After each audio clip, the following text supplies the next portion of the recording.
लोग सूर्य को जल तो चढ़ाते हैं, लेकिन इसके पीछे क्या कारण है चढ़ाने का? हमें वैज्ञानिक कारण से क्या हमें कुछ मिलता है? क्या चीज हमें मिलता है जल चढ़ाने से? जी हाँ, सूर्य को जल क्यों चढ़ाते हैं, आज की इस वीडियो में इसी के बारे में बात करेंगे, आपको बताएंगे, आप जानकर हैरान हो जाएंगे। जी हाँ, आप जानकर हैरान हो जाएंगे।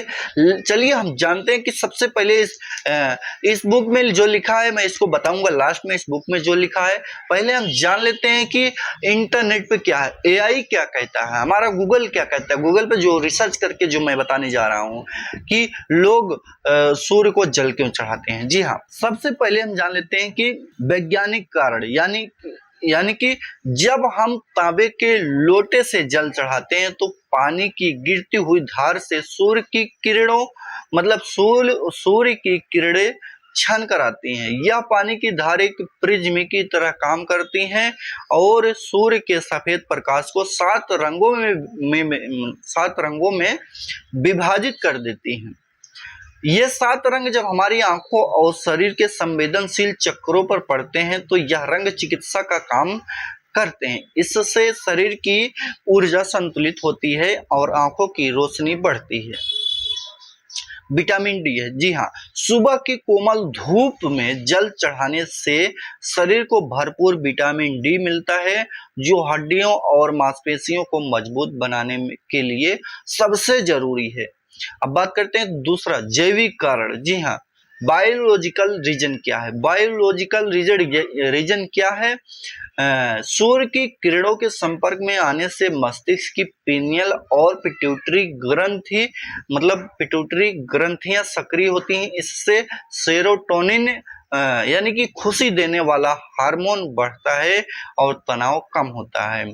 गिरते हुए जल के बीच से सूर्य को देखना एकाग्रता बढ़ाने का एक प्राकृतिक तरीका है। तीसरी बात है कि ज्योतिषी और धार्मिक कारण क्या कहता है। जी हाँ, ज्योतिषी और धार्मिक कारण यह बताते हैं कि सूर्य को प्रत्यक्ष देवता माना जाता है, जो पूरी सृष्टि को ऊर्जा देते हैं। उन्हें जल चढ़ाना उनके प्रति कृतज्ञता प्रकट करने का तरीका है। ज्योतिष शास्त्र के अनुसार सूर्य को जल देने से आत्मविश्वास बढ़ता है और कुंडली में सूर्य की स्थिति मजबूत होती है।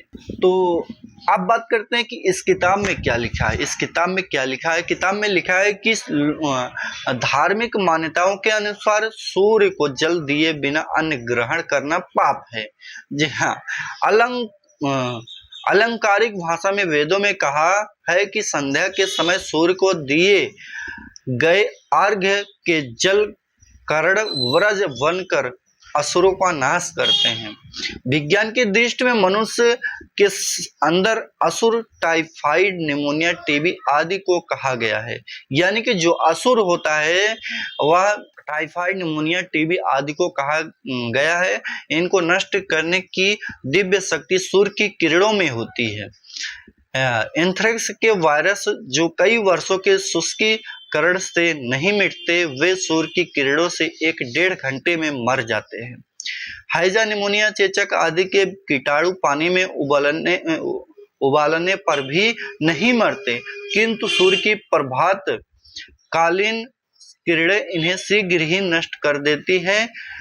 सूर्य को अर्घ्य देते समय साधक के ऊपर सूर्य की किरणें सीधी पड़ती हैं। शास्त्रों के अनुसार प्रातः काल पूर्व की ओर मुख करके तथा संध्या के समय पश्चिम की ओर मुख करके जल देना चाहिए। जल के लोटे को छाती के बराबर ऊंचाई रखकर जल गिराएं और लोटे के उभरे भाग को तब तक देखते रहें जब तक जल समाप्त न हो जाए। ऐसा करने से मोतियाबिंद नहीं होता है। इस किताब में यही लिखा गया है। तो आपने क्या समझा?